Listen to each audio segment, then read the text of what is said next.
Et salut à tous, on se retrouve aujourd'hui pour le résultat de SmackDown du 8 avril 2022.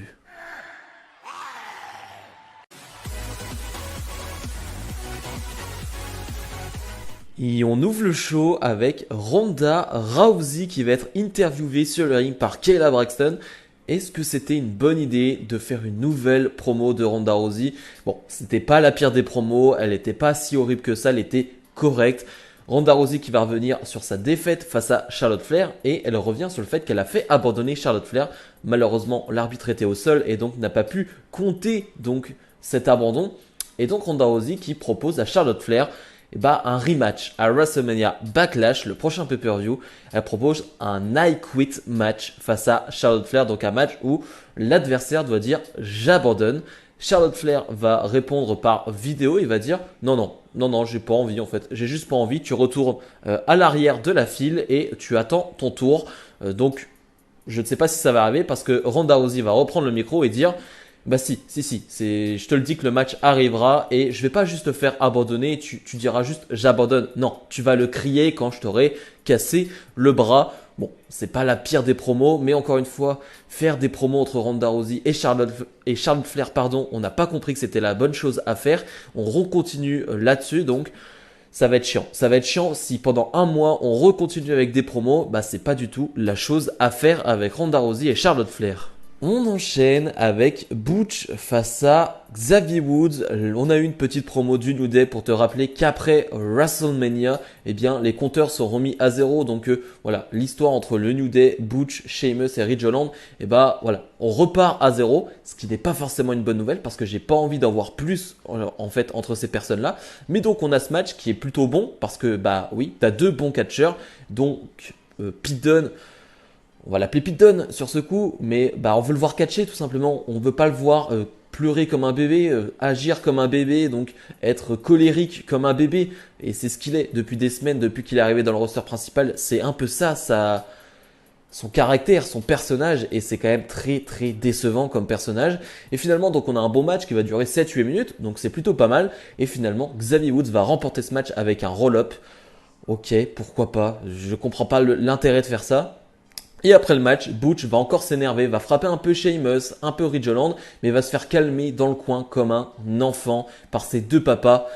C'est terrible, c'est vraiment terrible comme image et ça me fait mal de voir Pete Dunne utilisé de cette manière, même si on pouvait s'en douter qu'il allait être très mal utilisé dans le roster principal. Ludwig Kaiser, anciennement Marcel Barthel. Alors, pour info, ce nom a été annoncé quelques heures avant ce SmackDown par des journalistes donc spécialistes WWE qui t'ont dit et qui ont dit surtout que c'était le pire nom de l'histoire. Et honnêtement, Ludwig Kaiser, Kaiser c'est roi en allemand, je trouve pas ça horrible. Enfin, très honnêtement, c'est pas catastrophique. Ludwig Kaiser, c'est correct. Et finalement, donc Ludwig Kaiser va introduire Gunther, donc anciennement Walter, ça fait beaucoup de changements de nom, qui arrive donc du côté de SmackDown et qui va faire face à un jobber. Bon, il va le détruire, franchement, c'est violent, t'as des chops dans tous les sens qui font très très mal, mais je suis content de voir Gunther dans le roster principal, même si j'ai peur de l'effet Pete Dunne, j'ai peur de l'effet de tous ces membres de NXT qui ont été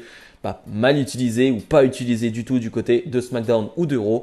Mais Gunther, il est quand même assez à part. Alors je sais que ça veut rien dire parce qu'ils sont tous assez à part et ils ont tous été mal bookés. Mais bref, on va essayer d'attendre quelque chose de bien parce que c'est Gunther et il est impressionnant. Il est impressionnant et surtout là, il est au top de sa forme physiquement. Donc est-ce que ça peut jouer sur le fait qu'il soit mieux booké ou non? On verra bien.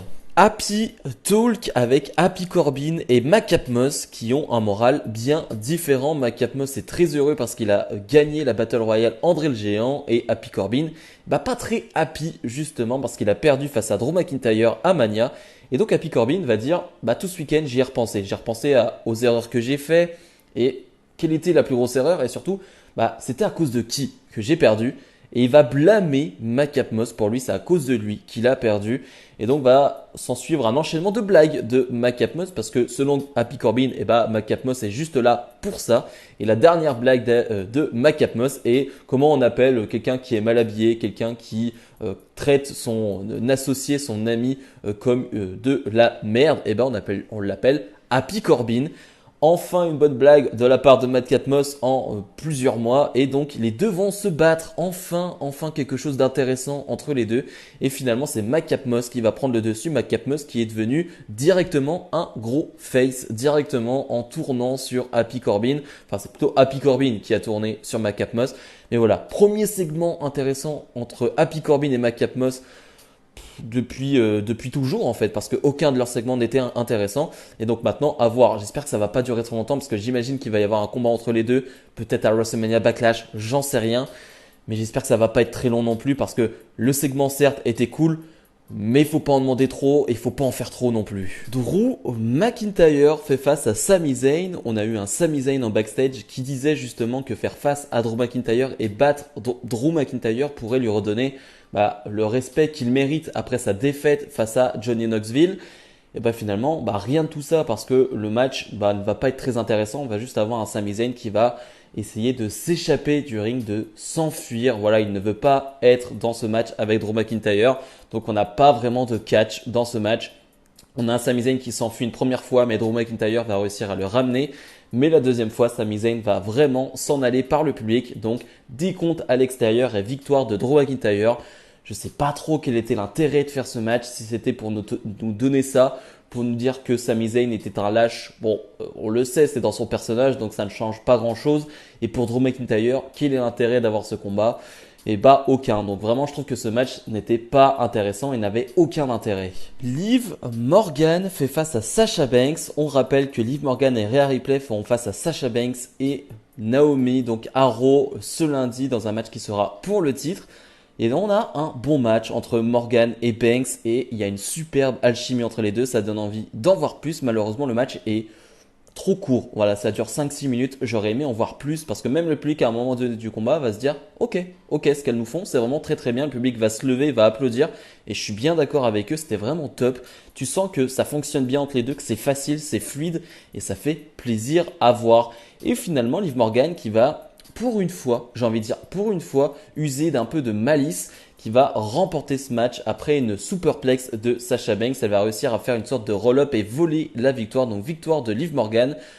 On était presque obligé de lui donner la victoire pour finalement faire croire que Liv Morgan et Rhea Ripley peuvent gagner ce match ce lundi à Raw. J'aime pas trop quand même que tes championnes, même si ce n'est qu'une partie de tes championnes Sasha Banks, je n'aime pas trop qu'elles perdent un match comme ça assez anodinement. Et le main event, on retrouve toute la bloodline sur le ring et Roman Reigns a une annonce à nous faire.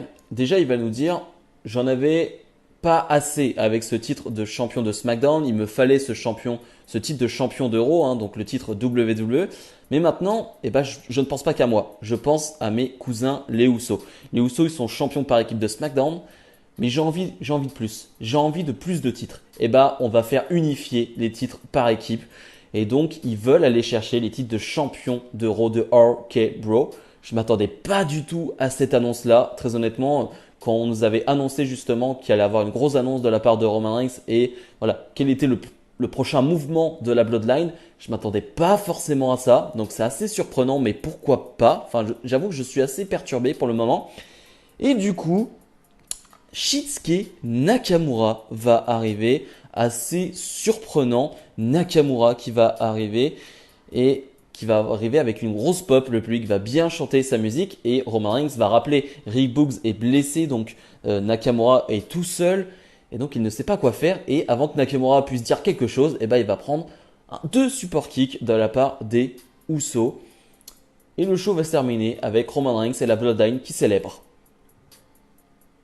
J'ai trouvé ça très décevant. Alors, si on part sur un programme Nakamura-Roman Reigns, je dis oui. Je dis oui, si Nakamura est reconstruit comme il doit être, comme Shinsuke Nakamura.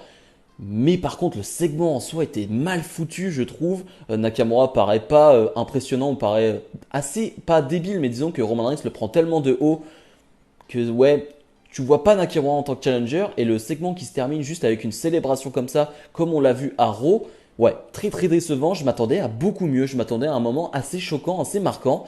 Et pas du tout. On n'a pas du tout eu ça. Bilan de ce SmackDown. Globalement, j'ai trouvé ça assez catastrophique et n'ayons pas peur du terme pour un SmackDown d'après WrestleMania, hein, c'est le SmackDown juste après WrestleMania, et ben c'était assez décevant. Alors on a eu quelques nouveautés, alors j'en ai pas parlé mais en backstage on a eu une Raquel Gonzalez qui maintenant va s'appeler Raquel Rodriguez si je me trompe pas, qui arrive donc du côté de SmackDown, qui a eu une petite interaction avec les Los Lotarios mais qui va donc arriver de NXT pour aller à SmackDown, donc ça c'est cool. On a eu ici une promo donc là aussi en backstage de Lacey Evans qui va faire son retour, elle qui était enceinte et qui était donc en congé maternité qui va donc faire son retour, donc ça c'est cool. Mais sinon le show, il n'y a pas grand chose à en retenir. Il y a peut-être le Sasha Banks Liv Morgan qui est sympathique, mais on va pas retenir quelque chose de sympathique. Le reste, je trouve ça assez oubliable. Le main event, je trouve qu'il est mal foutu. Ok, la feud Nakamura-Roman Reigns, je suis totalement pour, mais la manière dont c'est fait, le segment dont c'est amené, bah non, bah non. Donc je suis assez déçu de ce SmackDown, je m'attendais à tellement mieux. Bref, comme d'habitude, n'hésitez pas à mettre le petit pouce bleu, à vous abonner, et nous on se retrouve la semaine prochaine pour d'autres vidéos. Salut, salut!